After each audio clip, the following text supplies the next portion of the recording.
তো বন্ধুরা দেখো, এখন সকাল সকাল মেয়ে বাহানা ধরলো, মেয়েকে আমি পোলাও বানিয়ে দিতাম। তো এখন নারকেল দিয়ে ঘরে আতর চাল ছিল, ওগুলো বাড়ির চাল দেখো একটু মোটা মোটা। তো আমি ওকে পোলাও বানিয়ে দিলাম। আর আমার ঠান্ডা লাগছে, সবাই আমার জন্য দোয়া করবো। আমার গলাটা এরকম বারবার দেখছো না। কলির আন্টিরা আঙ্কেলরা, তো দেখুন আমার আম্মু আজকে আমার জন্য ফলাউ আর নারকেল দিয়ে ফলাউ রান্না করেছে, আর এখানে মুরগি রান্না করেছে। তো আপনারা আমার আম্মুর জন্য দোয়া করবেন, কারণ আমার আম্মুর ঠান্ডা লেগেছে। তো আমি এখন খাবো, দেখুন বিসমিল্লাহ। অনেক মজা হয়েছে। তো তো দেখুন আমার আম্মুর হাতের রান্না খুবই মজার। তো আপনারা কে কে খাবেন আমাদের বাড়ি চলে আসুন।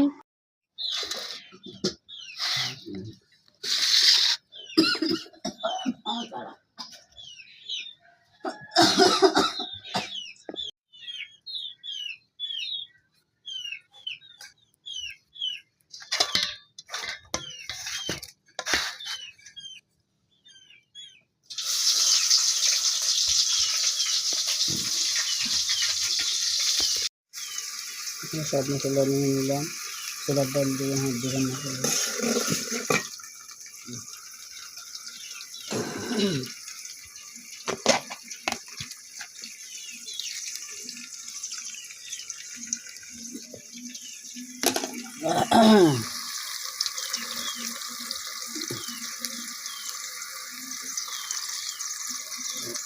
রসুন দিয়ে দিলাম,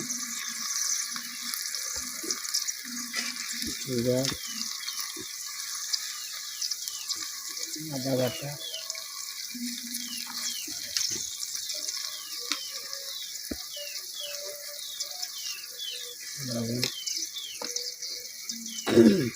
হলুদের গুঁড়া, মরিচের গুঁড়া একসাথে নিয়ে নিলাম।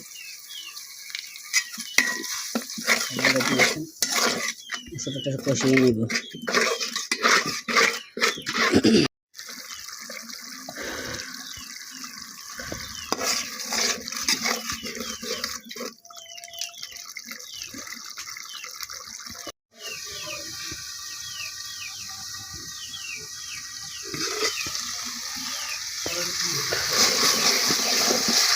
সব মশলা কষিয়ে নিলাম, এখন গরুর হাড্ডিগুলো দিয়ে দিব।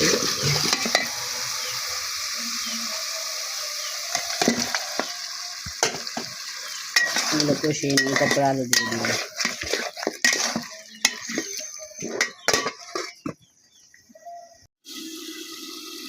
আমরা দেখো আমার হাঁড়িগুলা কষানো হয়ে গেল।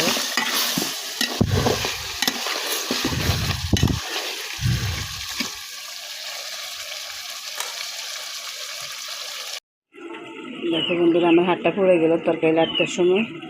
তো তোমাদের যদি এরকম কোনো কাজ করতে পড়া যায়, তাহলে পানি আর লবণ দিয়ে দিও। যে অনেক জ্বালা করতেছে, আমার জন্য সবাই দোয়া করবা। এমনি আমার শরীর অসুস্থ, ঠান্ডা লাগছে। বন্ধুরা দেখো, আমার হাঁড়ি কষানো হয়ে গেছে। এখন আমি আলুগুলো দিয়ে দিচ্ছি। আলুগুলো সিদ্ধ হলে ছোলার ডাল দিয়ে দেবো।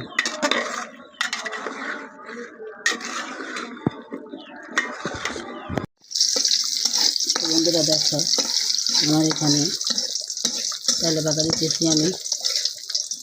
কারণ ছোলার ডালের সাথে আলু দিয়ে হাঁড়ি দিয়ে রাঁধতে তেলে বাগা না দিলে মজা লাগে না, গান লাগে না। আমার মতো রান্না করে খাইও, অনেক স্বাদ লাগে।